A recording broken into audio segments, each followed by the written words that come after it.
What happens when the most powerful people in America try to silence someone, and it backfires spectacularly? 47 seconds. That's all it took for one man to completely destroy years of carefully crafted political narratives. And the aftermath? It changed everything. By the end of this video, you'll understand why Trump's inner circle is still scrambling to contain the damage from those 47 seconds, and why they're calling it the most devastating political moment of the decade. But first, let me tell you about the man they underestimated. Picture this: a packed congressional hearing room. Cameras rolling. The nation watching. And in the hot seat sits Zohran Mamdani, a name that, until that moment, most Americans had never heard before, but Trump knew exactly who he was. So did Clarence Thomas. And they had spent months preparing for this exact moment. Zohran Mamdani isn't your typical politician. Born in Uganda, raised in New York, this democratic socialist had been quietly building a reputation as someone who couldn't be bought, couldn't be intimidated, and definitely couldn't be silenced. As a New York State Assembly member, Mamdani had been investigating connections between conservative Supreme Court justices and wealthy donors. His research had uncovered a web of financial relationships that threatened to expose corruption at the highest levels of government. And Trump? He had his own reasons for wanting Mamdani neutralized. The assemblyman had been one of the few politicians brave enough to publicly challenge Trump's legal immunity claims, calling them a threat to democracy itself.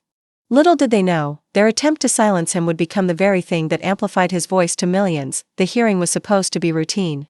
A House subcommittee on government oversight, examining ethics violations in the federal judiciary. Mamdani had been called as a witness, officially to discuss state-level perspectives on federal court reform, but behind the scenes, something else was happening. Sources later revealed that Thomas had personally reached out to Republican committee members, expressing his concerns about Mamdani's radical agenda. Trump, meanwhile, had been unleashing a social media barrage against Mamdani for weeks leading up to the hearing. Post after post, attacking his background, his politics, his very right to question the system. The plan was simple: get Mamdani under oath, then systematically discredit him. Paint him as an extremist. Make him lose his composure. Turn him into a liability for anyone who dared question the establishment. Building to crescendo, Republican committee members had prepared their ammunition. They had dug up old tweets, college papers, anything they could use to paint Mamdani as unfit to question their allies. As Mamdani took his seat at the witness table, you could feel the tension in the room. The Republican members were ready. The conservative media was poised to pounce. Even some Democrats seemed nervous about what was about to unfold, and then it happened. Committee Chairman Representative Johnson began his questioning with what seemed like a softball. Mr. Mamdani, do you believe that Supreme Court justices should be held to the same ethical standards as other federal judges?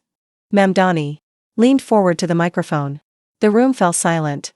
Everyone expected a long, defensive response, the kind that politicians usually give when they're trying to avoid controversy. Instead, Mamdani looked directly into the camera and said, "Congressman, with all due respect, that's like asking if gravity should apply to everyone. Ethics aren't optional. They're not partisan. And they're certainly not for sale." The room stirred. This wasn't the response they expected. But he wasn't done. When a Supreme Court justice accepts hundreds of thousands of dollars in gifts from billionaires who have business before the court, that's not a gray area. That's corruption. When that same justice refuses to recuse himself from cases involving his benefactors, that's not judicial independence.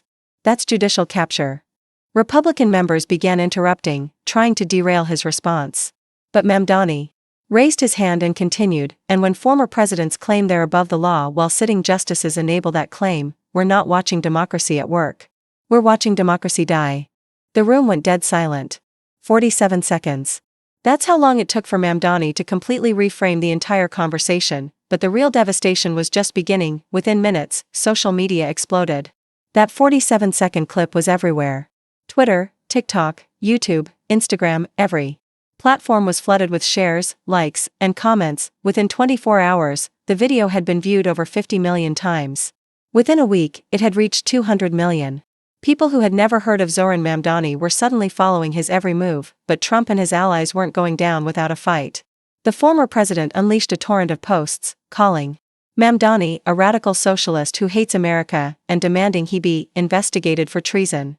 Clarence Thomas, through surrogates, began a whisper campaign suggesting that Mamdani was being funded by foreign interests, a claim that was quickly debunked but continued to circulate in conservative media circles. But their attacks only made things worse. Every criticism, every attempt to discredit Mamdani, only drove more people to seek out the original video. The more they tried to silence him, the louder his voice became. Mainstream media outlets that had previously ignored Mamdani suddenly wanted interviews. Late-night talk shows were calling. International news networks were reaching out. The man Trump and Thomas had tried to silence was now one of the most recognizable political figures in America. More importantly, his words were having real impact. Polling showed that public support for Supreme Court ethics reform jumped by 15 points. In the week following his testimony, congressional Democrats, who had been hesitant to push for court reform, suddenly found themselves under pressure from their own constituents to act. Within 2 weeks, roles had completely reversed. Instead of Mamdani being on the defensive, Trump and Thomas found themselves having to respond to questions about the very corruption Mamdani had highlighted. Trump's team went into full damage control mode. They tried to pivot the conversation back to immigration, the economy, anything other than Supreme Court ethics. But every rally, every interview, every public appearance now included questions about Mamdani's allegations. Clarence Thomas, meanwhile, found himself increasingly isolated. Fellow conservative justices began distancing themselves from him. Legal scholars who had previously defended him started calling for his recusal from certain cases. Congressional Democrats, energized by the public response, launched a formal investigation into Supreme Court ethics violations. The House Judiciary Committee announced hearings. The Senate began considering new legislation to impose binding ethics rules on the Supreme Court. For progressive causes, Mamdani's moment became a rallying cry. Fundraising for court reform organizations increased by 400% in the month following his testimony. Grassroots organizing efforts that had been struggling suddenly found themselves with more volunteers than they could handle, but perhaps most significantly, Mamdani's 47 seconds began to shift the entire political conversation. Issues that had been considered too radical for mainstream politics, court packing, term limits for justices, binding ethics codes, suddenly became topics of serious discussion. Political scientists would later identify this as a turning point moment, when public opinion on the Supreme Court began to shift dramatically, and when the institution's legitimacy came under serious question for the first time in decades. For Mamdani personally, the moment transformed his political career. Book deals, speaking engagements, and calls to run for higher office poured in. But he remained focused on the issues that had brought him to that moment in the first place. But to understand why those 47 seconds were so devastating, we need to look at what was happening behind the scenes. Sources close to the Trump Organization revealed that they had been planning this confrontation for months. The strategy was sophisticated. First, they would use friendly media to build a narrative that Mamdani was an extremist. Then, they would use the congressional hearing to get him on record making statements that could be taken out of context and used against him. They had hired opposition researchers to dig up dirt on Mamdani's past. They had coordinated with conservative media outlets to ensure maximum coverage of his radical statements. They had even reached out to donors in his district to try to generate primary opposition, but they made a critical miscalculation. They assumed that Mamdani, like many politicians, would be defensive and evasive under pressure. They expected him to dodge questions and give non-answers that they could then attack as evidence of his extremism. What they didn't know was that Mamdani had been preparing for this moment his entire political career. As a democratic socialist in a system dominated by moderate Democrats and conservative Republicans, he had learned to be direct, clear, and uncompromising in his messaging. When the moment came, Mamdani didn't give them the defensive, politician speak response they expected. Instead, he gave them something much more dangerous, authentic, passionate, and completely unapologetic truth-telling. In the age of social media, authenticity is the most powerful political weapon. Voters are exhausted by politicians who speak in focus group-tested talking points. When they see someone speaking with genuine conviction, it cuts through the noise like nothing else. The timing was perfect. Public trust in institutions was at historic lows. People were hungry for someone to speak truth to power without qualification or compromise. Mamdani gave them exactly what they were looking for. The effects of those 47 seconds continued to ripple outward for months. Other politicians began adopting Mamdani's direct style of communication. Progressive candidates across the country started using clips from his testimony in their own campaigns. The political establishment, both Democratic and Republican, struggled to respond. Democrats worried that Mamdani's success would push the party further left. Republicans found themselves unable to effectively counter his message without appearing to defend corruption. Media coverage of Supreme Court ethics violations increased dramatically. Stories that had previously been buried in the inside pages of newspapers suddenly became front-page news. Cable news shows that had rarely mentioned judicial ethics were now featuring regular segments on the topic. Within the legal community, Mamdani's testimony sparked intense debate. Some legal scholars praised him for bringing necessary attention to ethical issues. Others criticized him for politicizing the judiciary. But none could deny the impact of his words. Polling showed that Mamdani's testimony had fundamentally shifted public opinion on the Supreme Court. For the first time in decades, a majority of Americans expressed support for imposing binding ethics rules on the justices. Support for expanding the court also increased significantly. The story even gained international attention. Foreign media outlets began covering American judicial ethics as a significant political issue.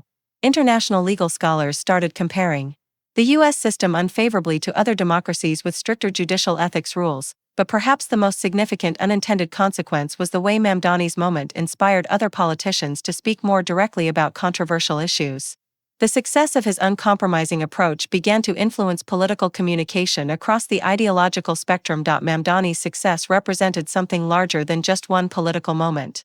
It demonstrated the power of authentic communication.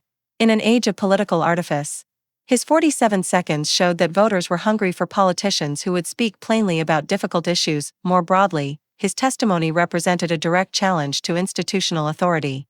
By speaking so directly about Supreme Court corruption, Mamdani was doing something that most politicians avoid, directly challenging the legitimacy of a major American institution. The response to Mamdani's testimony also revealed significant generational divides in American politics. Younger voters, who had grown up with less institutional trust, were more receptive to his direct criticism. Older voters were more likely to view his statements as inappropriate or disrespectful. The viral success of Mamdani's testimony also demonstrated how social media had changed the political landscape. A single moment of authentic communication could now reach millions of people without being filtered through traditional media gatekeepers. His testimony became a rallying point for a broader movement focused on political accountability. Groups that had been working on issues like campaign finance reform, lobbying restrictions, and judicial ethics suddenly found themselves with a powerful new symbol and spokesperson. Perhaps most importantly, Mamdani's moment established a new precedent for how politicians could talk about institutional corruption. His success showed that voters would reward direct, uncompromising criticism of powerful institutions and individuals. Political analysts began to recognize that Mamdani's testimony represented a potential turning point in American political communication. The success of his approach suggested that the era of cautious, poll-tested political messaging might be coming to an end. Today, nearly a year after those 47 seconds, the impact continues to be felt. Supreme Court ethics reform has become a mainstream Democratic position. Congressional investigations into judicial corruption continue. And Zohran Mamdani has become one of the most recognizable progressive politicians in America. The lesson from this story isn't just about one man's courage to speak truth to power. It's about the power of authentic communication in an age of political artifice. When politicians speak with genuine conviction about issues that matter, voters respond. Trump and Thomas, meanwhile, continue to deal with the aftermath of their failed attempt to silence Mamdani. Trump's legal troubles have only intensified public scrutiny of his claims about presidential immunity. Thomas faces ongoing calls for his recusal from cases involving his financial benefactors, but perhaps the most significant outcome is the broader movement that Mamdani's testimony helped inspire. Across the country, politicians are learning that voters will reward authentic, direct communication about difficult issues. The age of political doublespeak may finally be coming to an end. In the end, Trump and Thomas's attempt to silence Zohran Mamdani backfired spectacularly. Instead of neutralizing a critic, they created a political phenomenon. Instead of protecting their reputations, they drew attention to the very corruption they wanted to hide. 47 seconds. That's all it took to change the political conversation in America. And the reverberations from those 47 seconds are still being felt today. What do you think? Did Mamdani's 47 seconds really change American politics? Or was it just another viral moment that will be forgotten?